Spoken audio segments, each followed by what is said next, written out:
Hey guys, welcome back to the channel and some more Gran Turismo 7 at Circuit de la Sarthe. This was my last race in Daily Race C last week, and this was a cracker. It's probably my favourite race that I've ever had on GT7, and it turns out it's because I've actually decided to put a bit of effort in and try and push myself to be in a higher lobby. Just before this one, I was in a lobby with Damien Chafe, and when I got here, I was a bit stoned to see all the big names. Got Max Power, Fusa, Ali, Poofy, Heaton, Apex, TSL, just to name a few. And I thought I'm in for a long day here. But it turns out that wasn't the case, and I've been underestimating myself. So with that in mind, let's get into the race. But before we do, I'm just going to try and get your attention away from it and just ask if you could spare a second to just hit the like button, hit the subscribe button, and turn on your notifications. Now those little things might not sound like a lot, but one, it will help you stay tuned to when the new videos come out, but also will help the channel out massively with Mr. YouTube and his algorithm. And with that as well, it might also help us get into the slipstream here of Poofy. So, as we got onto the Mulsanne, we just had to try and catch up with it, the guys in front. We lost a bit of time through the Dunlop and into Tetra Rouge, but we managed to get in, and as you can see, everyone is just bunched together. Everyone's bump drafting. I wasn't too worried about the SR that people were losing. My SR ended up at S for the week. I don't know what that means. I was bump drafting and I was killing people. I did kill a couple of people in a couple of races, and that is on me, but SR stayed well. And as we get to the end of the Mulsanne into the corner, we get a little bit of confusion going on. Someone's gone wide. We're trying to stay behind Ali, who's got a penalty. There's a lot of smoke, trying to figure out what we're doing, but everyone survives. And we're just going to try and get that slipstream off Ali. He does love a drink apparently, so if you see him, buy him a drink, he loves one. And as we go down into Indianapolis, we're just trying to bump draft in front, see the indicators there, people know what we're doing, and just try and get really well into this corner. This is one of my favourite corners of the track. I've managed to hook it up so well for most of the races, and it's so enjoyable. And as we get to the braking zone, we get a nice little exit, and we know that a couple of people are going to get served their penalties. One is Ali, and I believe the other has got Max Power. We've got past Ali, but as we get to got Max Power, he's just a little bit too far ahead, and I know I don't want to cause any mayhem. So I've backed out a little. Heaton's trying to go round the outside, and we managed to hold that position and just try and get back up with Max Power. Didn't quite work out, and we did lose a little bit of ground. But by the time we got to Mulsanne again, we got Heaton behind, just helping out. And this is the power of the slipstream and bump drafting.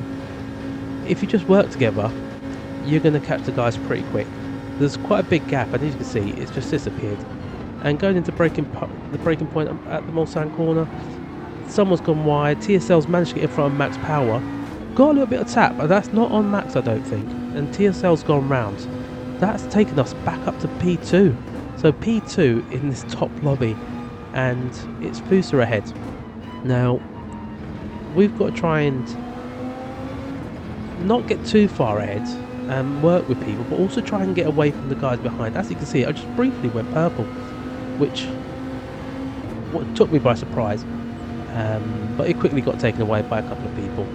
And as we go here, I'm just going to back off. I don't want to get ahead of Fusa right at this point, and we're just going to try and get a nice entry and exits and just try and stay with him until we get back onto the Mulsanne. And it's one of those things, it can get a bit boring and a bit tedious where you're kind of just sitting behind people and just waiting for slipstream, but you've got to work together and just try and pull away from the people behind. But in this lobby it just weren't happening. Everyone was just so stuck to each other. And as we've gone in, nice great exit, and we're going to sit in behind Fusa. Now I had to make a couple of decisions here. Do I go for it, or do I try and stay behind? And for the first part, we were just working with Heaton and Fusa and trying to just bump draft and see how far ahead we can get. But it got to a point, as you're going to see coming up just now, I took one bump from behind, and I thought I can't sit behind because I'm going to lose so much more time. So this is the moment, and I was kind of half reliant on Heaton to go with us, and he did. He stayed behind us and gives us that little extra push. And as we get to the end of the Mole Sand, look how quick these guys are turning up. Apex is there, and he's giving us a little nudge, so we just got to try and brake, and we've lost the position out to Heaton there. But there's a bit of chaos behind. Fusa and Apex are wheel to wheel, and on lap 4, we're back behind Heaton. So the roles are slightly reversed. We've got Fusa behind, bumping, and the last lap he was ahead.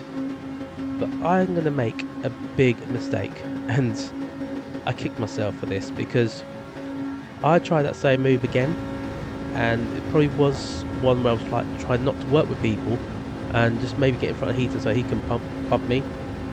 But I lost the slipstream there, and look at this.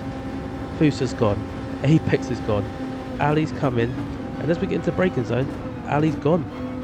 And we've gone from P2 all the way down to P5, so that's how close this race was. And that's not the end of it. We still have a chance there, and we're just going to sit in that slipstream. And at this point I'm like, do I sit behind Ali or do I try and use Apex as the little slipstream? And I thought, why not just use Apex and go too wide. It's plenty of space for it, and when we get down here we've had a little bit of a nudge. There's not a lot of room, and I'm starting to this point starting to worry for the guys behind. Now I was doubting myself, and you can see PBA there. He will come into play in just a second, and we're going to try and stay with Fusa into lap 5, into the Mole Sand. We've got quite a bit of a gap, and PBA is coming behind, and that's my lifeline there.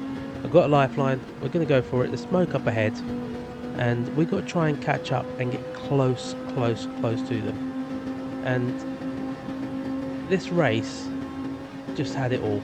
There's been chaos, and I've managed to, at this point I didn't care if I crashed out or not. I just knew I hung with really fast drivers.